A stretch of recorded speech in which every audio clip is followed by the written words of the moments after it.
몇 년 전 미국에서는 아이스크림을 한 개 훔친 혐의로 무려 16년의 징역형을 선고받은 사람이 재심을 청구했다고 합니다.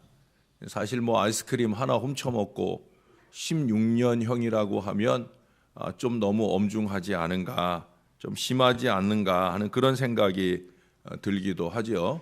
그러나 그가 이러한 선고를 받은 것은 말하자면 우리나라의 가중처벌법에 해당되는 거예요. 원래 상습적인 절도는 미국에서 최고 20년까지 징역형에 처할 수 있다고 합니다. 그가 이번에 비록 아이스크림 한 개를 훔친 것이지만 이미 10건의 절도 혐의와 또 3번의 중범 전과를 가지고 있기 때문에 그가 재범 가능성이 높다고 보고 이처럼 16년형의 중형이 선고된 것이다 라고 합니다. 결국 그는 그렇게 재심을 청구했지만 16년형을 그대로 다시 선고받고 형중에 있을 겁니다. 죄를 뉘우칠 줄 모르는 죄가 얼마나 큰가 하는 것들을 보여주는 것이 바로 이 가중처벌법이라고 하는 거예요.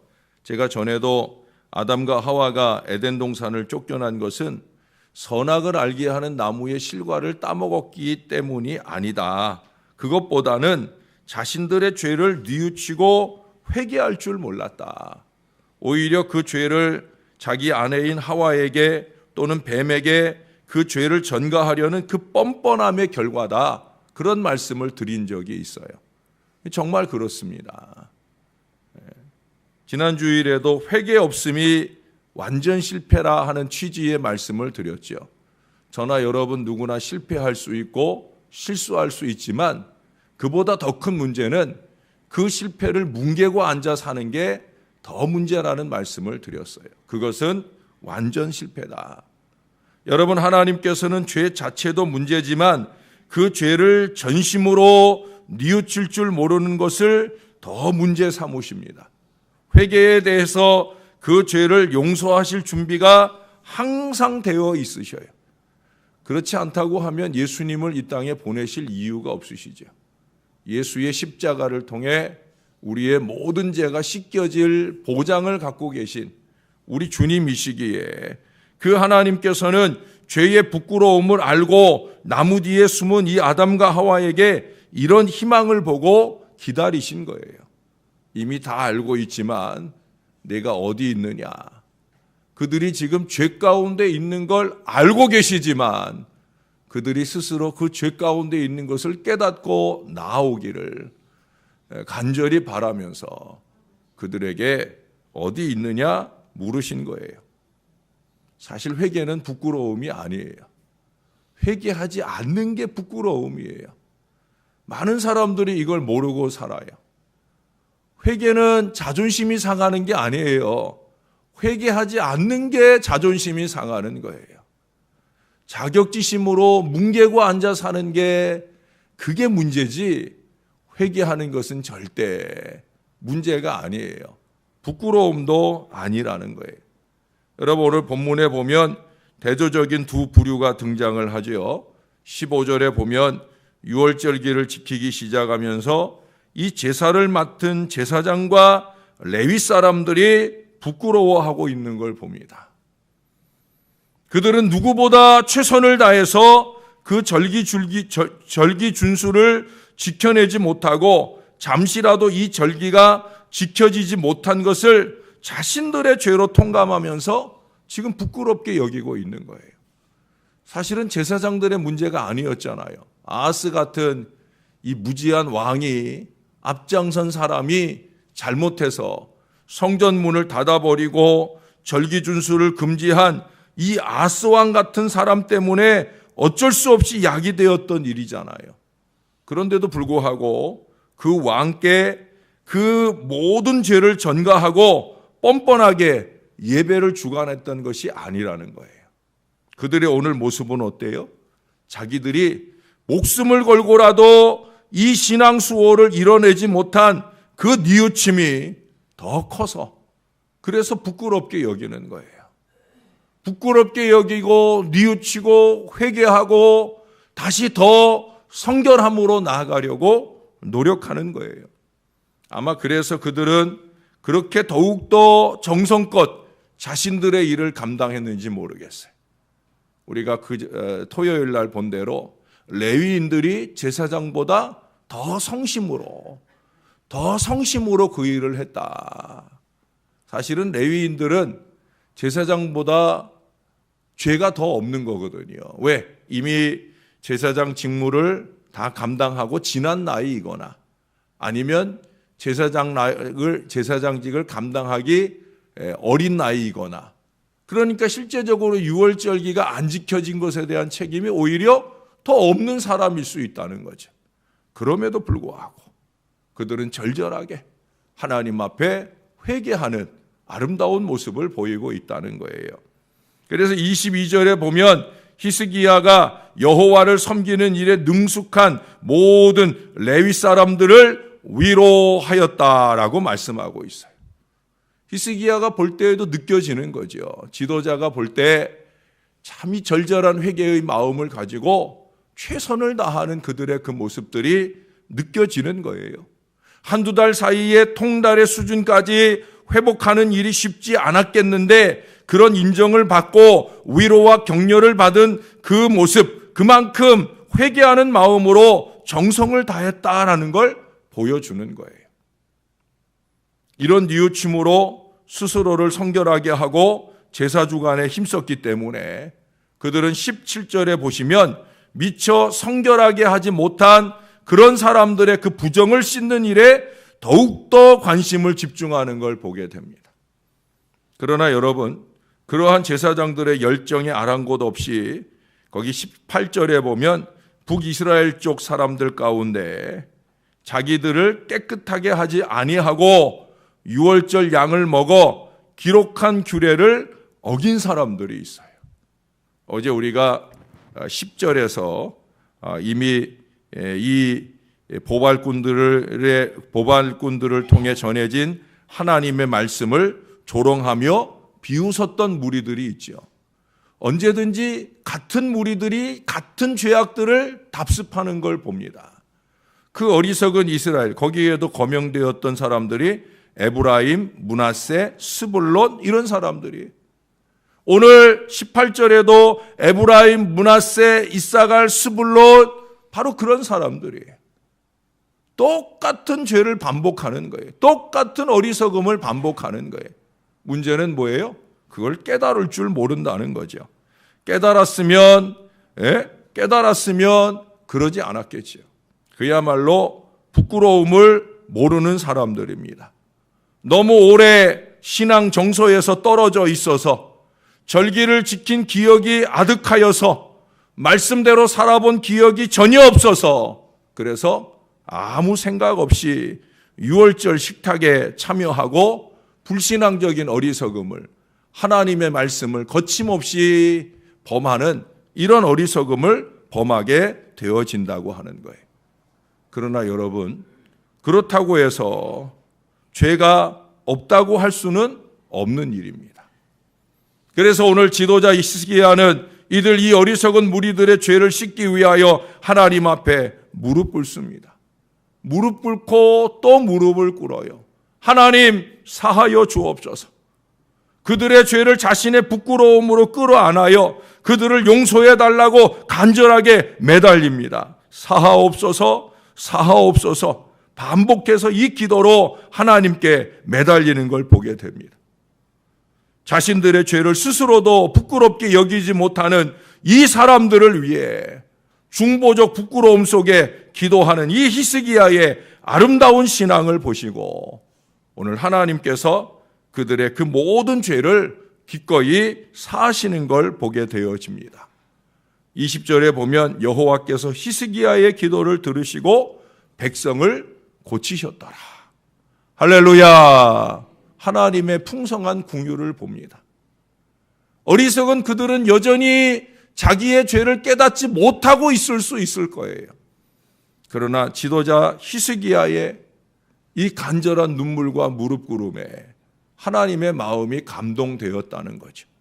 이 고치셨다라고 하는 것 속에는 물론 그 죄를 고쳤다라고 하는 의미도 있겠지만 아마 이들이 기록한 규례를 어기며 그러며 이 유월절 음식을 먹게 될 때 하나님이 진노하셨을 수도 있을 거예요.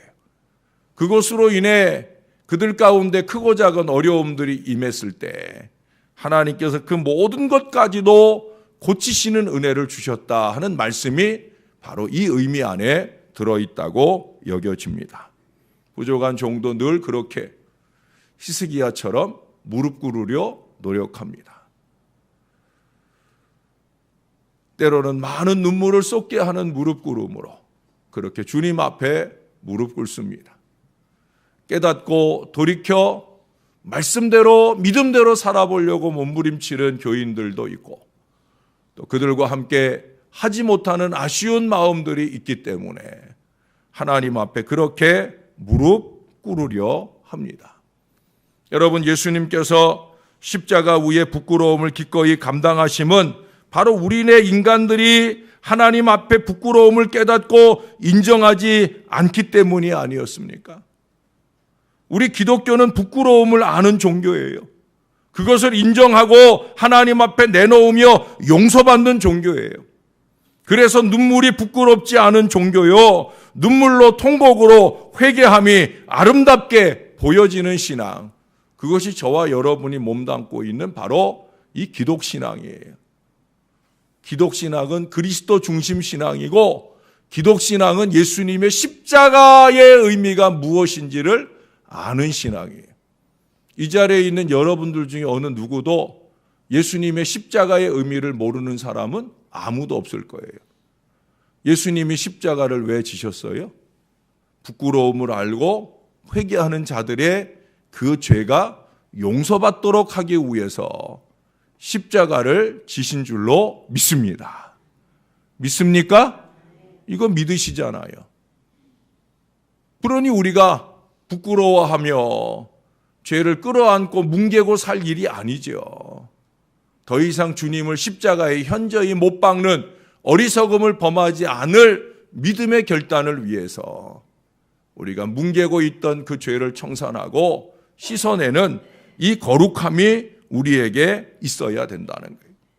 그런 부끄러운 심정을 가지고 더욱더 열심 있는 신앙에 최선을 다하는 이 믿음이 기대되는 신앙, 그것이 바로 기독교예요. 이 신앙 안에 계시다고 하면 우리가 뻔뻔함을 내려놓을 수 있어야 합니다. 강동구에 있는 M교회 얘기를 자꾸 해서 죄송한데 지난 24일에 그들이 유임식 끝나고 12일 만에 성명을 냈어요. 교회나 사회적 정서를 통감한다는 말까지 쓰면서 자기들은 여전히 합법적으로 이 일을 진행했다. 뭐예요? 위에서부터 아래까지 다 부끄러움을 모르고 있는 거죠. 무엇이 지금 복음의 역효과를 내고 있는 것인지, 복음의 효과적인 흐름을 위해서 그들이 지금 당장 해야 될 일이 무엇인지를 모르고 있는 거죠. 우리는 그들에게 손가락질하고 싶을 거예요. 그러나 많은 경우 우리들도 역시 그렇게 행하고 있을 수 있다라는 사실이에요.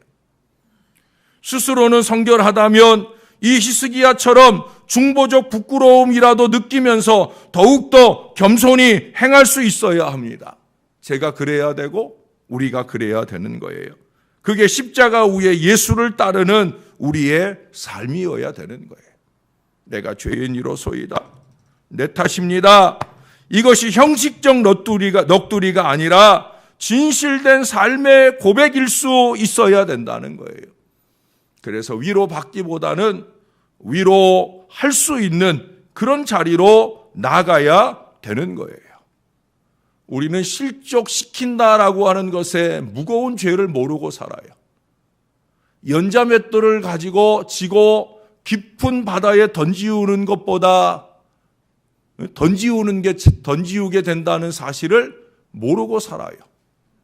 영혼의 실족, 그것이 얼마나 하나님 앞에 중죄인지, 용서받지 못할 죄가 되는지 우리가 모르고 살아요. 부끄러움을 아는 사람은 아름다운 거예요. 하늘의 위로가 더해질 것이요, 자기가 받은 위로로 위로할 수 있는 은혜의 자리로 나아갈 수가 있는 거예요. 여러분, 욥기 1장에 보면 욥의 아름다운 신앙이 나와요. 그는 순전하고 거룩하고 그 시기에 가장 큰 자라고 일컬은 그런 믿음의 사람이에요. 근데 그는 자기의 순전과 거룩을 위해서만 힘쓴 사람이 아니에요. 자기 자녀들과 함께 생일잔치를 하고 나면 혹시라도 생일잔치의 흥겨움 때문에 마음으로라도 어리석은 죄악을 저지른 자녀들이 있을까 싶어 잔치가 끝나고 나면 제 자녀들을 다 이끌고 가가지고 하나님 앞에 속죄제와 번제를 통해 그 혹여라도 있을지 모를 죄를 씻는 작업을 놓치지 않아요. 그게 바로 신앙의 부모, 신앙의 지도자의 모습이어야 되지요. 부족한 종의 마음이어야 되고 또 여러분들의 믿음이어야 됩니다. 혹여라도. 욥이 왜 그랬겠어요? 자기에게 있는 이 순전이 자기의 가족 공동체에까지 이어지게 하려고 하는 노력이 그에게 있었다는 거예요. 저와 여러분의 사명이 여기에 있습니다. 우리의 가족만 아니라 우리의 신앙 공동체에까지, 우리가 속한 모든 공동체의 그 모든 죄를 기도의 책임을 지고 있는 저와 여러분이 질 수 있어야 되는 거죠. 우리가 새벽 아침마다 우리의 가족들이나 우리의 교회나 우리의 나라를 위한 중보적 사명을 가지고 이 기도의 자리에 있다고 하면 그 기도의 책임 안에는 그들의 죄책에 대한 책임도 우리가 짊어지고 회개해야 될 뿐만 아니라 더 나아가 우리가 성결하기 위한 이 모든 노력, 자기들을 깨끗하게 하지 아니하고 유월절 양을 먹어 기록한 규례를 어겨가고 있는 어리석은 무리들을 위한 성결의 노력들도 저와 여러분의 책임이라고 하는 사실을 통감할 수 있어야 합니다. 먼저는 우리의 회개가 있어야 하고 나아가 그들의 회개가 있어지도록 자극할 수 있는 건강한 믿음, 죄악의 답습이 아니라 죄악의 청산이 우리의 사명처럼 여겨지는 그 귀하고 놀라운 믿음을 통해 우리가 성결해지고 우리의 가족이나 교회가 성결해지고 나아가 한국교회가 성결해지는 일이 오늘 우리의 눈물의 기도, 히스기야와 같은 그 기도를 통해 하나님께서 들으시고 고쳐주시는 은혜가 우리 모두에게 넘쳐나기를 예수님의 이름으로 간절히 축원합니다. 기도하겠습니다. 아버지, 히스기야가 부럽습니다. 히스기야 같이 되고 싶습니다. 히스기야나 그 당대의 레위이나 제사장들처럼 영적 지도력을 가진 주의 자녀들이 먼저 성결함으로 회개의 결실을 이루고 자기들만 아니라 공동체의 성결과 거룩을 위해 몸부림치고 노력하는 모습을 봅니다. 히스기야의 기도가 얼마나 절절했기에 하나님께서 그들 모두를 고쳐주시는 위대한 은혜가 나타났겠는가. 부족한 종이 다시 한번 가슴을 치며 주님 앞에 무릎 꿇기를 원하나이다. 나의 죄 때문입니다. 나의 어리석음 때문입니다. 아버지 하나님, 용서하여 주옵소서. 이와 같은 속죄의 통감이 부족한 종에게나 주의 사랑하는 자녀들에게 넘치게 도와 주옵소서. 우리가 새벽마다 우리 가정이나 교회나 이 나라 공동체를 위해 기도의 책임을 지는 것 안에는 그냥 기도만 아니라 바로 이 죄를 나의 죄로 통감하며 회개하는 이 마음이 필요한 것임을 잊지 말게 도와 주옵소서. 우리가 지난주에 누가복음 13장의 말씀에서 들은 것처럼 만일 회개하지 아니하면 이와 같이 망하리라 하신 준엄한 경고의 반복적인 말씀들을 가슴에 새기고 자존심이니 자기 주장이니 자기의 어리석음이니 그런 모든 자격지심이니 이러한 모든 것들을 털어내고 주님 앞에 내가 죄인입니다. 내 탓입니다. 이와 같은 마음의 회개로 통해 주님의 용서를 받게 하여 주옵소서. 개인과 가정과 공동체가 그 용서 안에서 새 희망의 미래를 은혜롭게 열어갈 수 있도록 주님이 우리를 도와주시옵소서. 그렇게 오늘도 성결한 은혜 속에 하루를 시작하오니 주님의 크신 긍휼을 우리 위에 더하여 주옵소서. 깨달을 죄악을 깨닫고 회개하는 일에 서두러지는 역사가 우리 한국교회 안에 힘있게 나타나도록 은혜를 베풀어 주시옵소서. 감사합니다. 예수님 이름으로 기도합니다. 아멘.